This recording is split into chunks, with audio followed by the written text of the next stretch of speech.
Today we are going to discuss BRS। BRS का मतलब होता है बैंक रिकॉन्सिलेशन स्टेटमेंट, बट इसको हम शॉर्ट फॉर्म में क्या बोलते हैं, BRS। ओके, BRS मतलब बैंक रिकॉन्सिलेशन स्टेटमेंट। अब ये क्या होता है BRS, तो अच्छे से ध्यान रखिए। Bank reconciliation statement is prepared to match the balances of cash book with the balances of passbook. ठीक है, हम इसको मैच करते हैं, किसके बैलेंसेस को, पासबुक के और कैश बुक के। कैश बुक होती है कि हमारे पास, और एक पासबुक होती है, उसके बैलेंसेस क्या होने चाहिए, मैच होने चाहिए। अगर कभी ये मैच नहीं होते तो फिर हम क्या करते हैं, तब हमें BRS बनाने की ज़रूरत पड़ती है।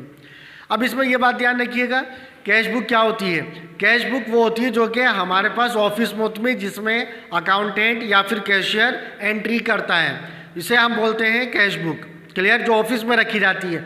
और इसी तरीके से बैंक में एक हमारा अकाउंट होता है, बैंक में भी तो रिकॉर्डिंग होती है, तो बैंक के पास जो बुक होती है जिसे हम बोलते हैं पासबुक, यानी जो हमारे पास जो किताब आती है बैंक से, जिसे हम बोलते हैं पासबुक, ये एक तरह की फोटोकॉपी है किसकी, जो उनके पास बुक्स ऑफ अकाउंट हैं। जो कैश बुक जो हमारे पास ऑफिस में होती है, जो हम मेंटेन करते हैं, और पासबुक कौन सी हो गई, जो वहाँ पर बैंक की कैश बुक की फोटोकॉपी, जो कि हमारे पास बैंक की किताब या फिर हम बोलते हैं बैंक की पासबुक के रूप में होती है। Got it. तो ये क्या कहलाता है, ये कहलाता है BRS। अब BRS को बनाने के लिए पहले आप इसका पूरा फिक्स समझ लीजिए क्या चीज़ें, क्यों ज़रूरत पड़ती है इसकी। देखिए, एक हमने एग्जाम्पल लिया है, यहाँ पर 2 कॉलम कैश बुक बनाई है मैंने, जिसमें कैश बुक का भी कैश का कॉलम है और दूसरा किसका है, बैंक का कॉलम है। फिर एक तरीके से एक पासबुक का सैंपल लिया है, उसकी एक पेज बनाया है मैंने यहाँ पर, जिसमें कुछ ट्रांजैक्शन की हैं। तो अच्छे से ध्यान रखिएगा, यहाँ पर एक डेबिट साइड होती है। डेबिट साइड हमेशा क्या होती है, जो रिसीट होती है, यानी जब हम कोई भी चीज़ रिसीव्ड करेंगे, जब भी कैश हमारे पास आएगा तो रिसीट साइड में लिखा जाएगा, और जब भी कोई पेमेंट आएगा तो वो कहाँ लिखा जाएगा, क्रेडिट साइड में लिखा जाता है, यानी पेमेंट साइड में। In the same way passbook के अंदर भी एक डिपॉजिट का कॉलम होता है, एक विड्रॉवल का होता है और एक बैलेंस का होता है। तो यहाँ पर विड्रॉवल देख लीजिए क्या है, विड्रॉवल हमारा डेबिट होगा और डिपॉजिट क्या होंगे हमारे, वो क्रेडिट होते हैं। क्लियर।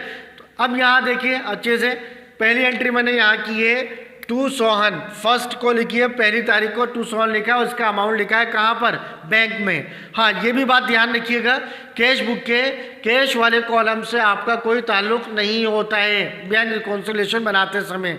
यानी पासबुक जो आप मैच करोगे वो किससे करोगे, बैंक वाले कॉलम से, ना कि कैश वाले कॉलम से। तो इससे हमारा कोई ताल्लुक नहीं है, इससे कोई हमारा रिलेशन नहीं है। नेक्स्ट देखिए, पहले देखिए क्या है, 2 सोहन पहली तारीख को कितनी, 4000 रुपीज़। इसका मतलब क्या है, हमने बैंक में जमा करवाए हैं, बैंक में डिपॉजिट करवाए कितने, 4000 रुपीज़। किसके, जो सोहन का चेक था, जो सोहन से हमें पैसा मिले, या यूँ कहें कि सोहन ने डायरेक्टली हमारे अकाउंट में पैसे जमा कर दिए, जिसको हमने कैश बुक में रिकॉर्ड किया है। तो ये जमा होने चाहिए कहाँ पर, पासबुक में। देखिए पहली तारीख आ गई यहाँ पर, और इसमें लिखा हुआ है बाय सोहन, और कितने रुपए लिखे हैं डिपॉजिट में, 4000। यहाँ पर भी 4000 है, यहाँ पर भी 4000 है। इसका मतलब ये ट्रांजैक्शन तो बिल्कुल सही हो।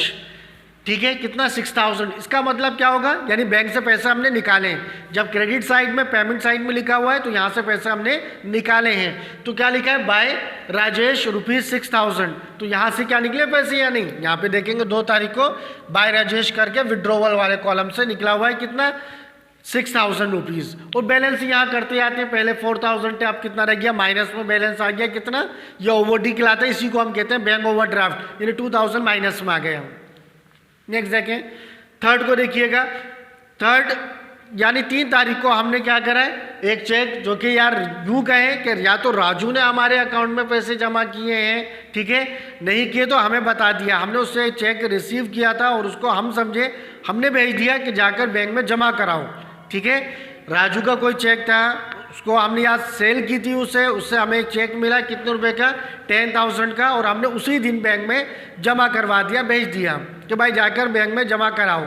कितना, 10,000। तो ये 3 तारीख को जमा होना चाहिए या नहीं, बिल्कुल होना चाहिए। लेकिन यहाँ पर हम देखते हैं 3 तारीख की कोई एंट्री यहाँ पर नहीं है। इसका मतलब क्या हुआ, यहाँ पर डिफरेंस आएगा, यानी जब आप टोटल करोगे तो इसका डिफरेंस आएगा कुल मिलाकर कितना, 10,000 का। तो 10,000 की कमी रह गई। इसी को हम बोलते हैं, ये एक तरीके का डिफरेंस है जो कि कैश बुक और पासबुक में आएगा। जो कि हमने तो जमा करवाया लेकिन वहाँ पर जमा नहीं हुआ। क्लियर। अब आप कहेंगे क्यों जमा नहीं हुआ, उसके कई रीज़न हो सकते हैं। टेक्निकल बैकग्राउंड भी हो सकता है, कोई फॉल्ट भी हो सकता है, कोई डिले भी हो सकता है कि हमने 3 बजे भेजा, वहाँ पर बैंक बंद हो गई, तो हमने तो डेट पड़ी हुई ना, डेट कौन सी पड़ी हुई है हमारे यहाँ पर 3 तारीख, तो 3 तारीख तो निकल गई वहाँ पर, फिर वो भूल गए या छुट्टी आ गई 4 या 5 तारीख को। तो इस तरह कोई भी रीज़न हो सकता है, रीज़न से कोई मतलब नहीं है। क्लियर। तो इस तरह की जो डिफरेंस है इसको हम यहाँ पे नोट कर लेते हैं। यहाँ पे 3 तारीख लिखेंगे और यहाँ लिखेंगे deposited into bank ₹10,000 but not credited by bank, यानी बैंक ने अभी तक क्रेडिट नहीं किए हमारे अकाउंट में कितने 10,000 रुपीज़।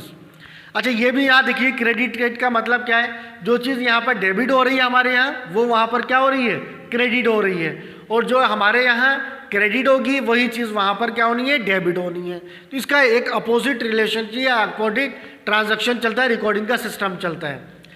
नेक्स्ट देखें, ये तो हमारी कौन सी वाली एंट्री थी, ये थर्ड वाली, ये अभी हमारी एंट्री नहीं है, इससे डिफरेंस आएगा, तो इसके आगे डी लिख लिया हमने यहाँ पर के BRS में जानी है।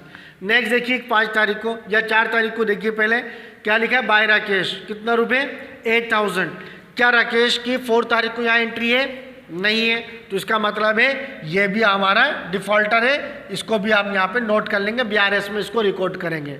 इसे क्या लिखेंगे यहाँ पर, पेड टू राकेश, यानी हमने पेमेंट दिया है किसको, राकेश को 8,000 रुपीज़ का, जो कि बैंक से नहीं गए, यानी वो चेक लेकर ही नहीं गया, उसने चेक प्रेजेंट ही नहीं करा बैंक में जिसका पेमेंट होता।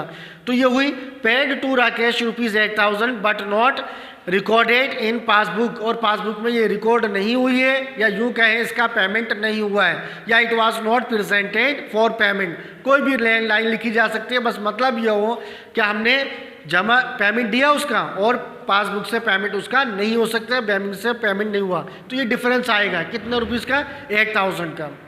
नेक्स्ट है कि मैंने ट्रांजैक्शन ली यहाँ पर 5 की टू सेल्स अकाउंट 10,000 रुपीज़, ये कहाँ लिखा है, कैश में, और हम जानते हैं कैश में जो चीज़ लिखी हुई इससे कोई हमारा मतलब नहीं है, इसकी हम मैचिंग नहीं करते हैं बैंक रिकॉन्सिलिएशन या पासबुक से। तो इसके ध्यान रखिए। तो BRS क्या हुआ, BRS एक स्टेटमेंट हुआ जिसमें हम क्या करते हैं, डिफरेंसेस कैश बुक के और पासबुक के बैलेंसेस को मैच करते हैं और डिफरेंस फाइंड आउट करने की कोशिश करते हैं, फिर उसके बाद उसका एक रिकॉन्सिलिएशन करते हैं, यानी रिकॉन्साइल करते हैं, to reconcile the differences between cash book and passbook. Hope you have understood.